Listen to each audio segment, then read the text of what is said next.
আসসালামু আলাইকুম রহমতুল্লাহি ওয়া বারাকাতুহু। আজ আমাদের মসজিদে অনুষ্ঠিত হচ্ছে ঈদে মিলাদুন নবী এবং সিরাতুন নবী। এখানে চাল ডাল ধোয়ার কাজ চলছে। এখানে পানি গরম শেষে তেল দিয়ে মশলাপাতি গরম করা হচ্ছে। পর্যায়ক্রমে আস্তে আস্তে চাউল ডাউল সবকিছু দেওয়া হবে। প্রথমে মশলাগুলো সুন্দর করে জাল দেওয়া হচ্ছে। দেখেন কত সুন্দর রান্নার কাজ চলছে।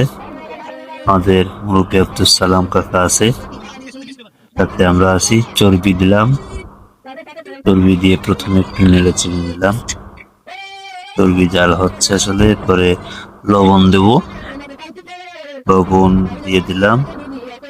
লবণের পরে এরপর একটু নেড়ে চেড়ে রান্না হচ্ছে। পরে শুকনা মরিচ দিতে হবে। হ্যাঁ, নিয়ে হয়তো শুকনা মরিচ দিব। হ্যাঁ, শুকনা মরিচ দিচ্ছি এখন, যাতে কালারটা সুন্দর হয় এবং চর্বির সঙ্গে সুন্দর করে মিশে যায়। এজন্য শুকনা মরিচ দিয়ে দিলাম। দেখছেন আপনারা রান্না বাড়া চলছে। আসরের নামাজ পড়েই আমরা এই রান্না বাড়া শুরু করছি। আমাদের ইচ্ছা আছে যে মাগরিবের আগেই রান্না বাড়া শেষ করব। দেখা যাক কি হয়, আপনারা দোয়া করেন। চাউল দেয়া হচ্ছে, এরপর চাউল ঢেলে দিলাম। চাউলের পরে পরে দেখা যাক কি আসে, সম্ভবত ডাউল। চাউলের পরেই ডাউল হলো।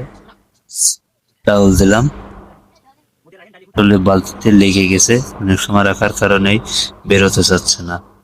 জন্য তারপরও ঝাঁকায় ঝাঁকায় বের করে সবগুলা হাঁড়িতে দিয়ে দিলাম। তারপরে গরম পানি দিয়ে বালতিটা দিয়ে পানি দিয়ে দিলাম। সাইডে যে গরম পানি করা ছিল সেগুলা দিয়ে দিচ্ছি। এরপর নাড়াচাড়া করা হচ্ছে। দেখেন,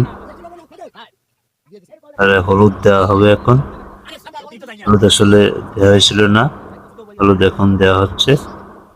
আমাদের রান্না কিন্তু অনেকটাই হয়ে গেছে, দেখে মনে হচ্ছে খুব মজা হবে। অনেকটা রান্না হয়ে গেল, আর বেশি সময় লাগবে না আমাদের রান্না হইতে। যাই হোক, সবাই অধীর আগ্রহে আসলে পোলাপান, বিশেষ করে পোলাপান গুলা খুবই আনন্দ করে বেড়াচ্ছিল এই খিচুড়ি রান্না হবে এবং মিলাদ শেষে তারা খাবে, এই আশায় ঘুরে বেড়াচ্ছিল। আমাদের মুরব্বী মন্টু দাদা পানি মেপে দেখলো যে কতটুকু আছে, বললো যে আর একটু পানি দিতে হবে। আর একটু পানি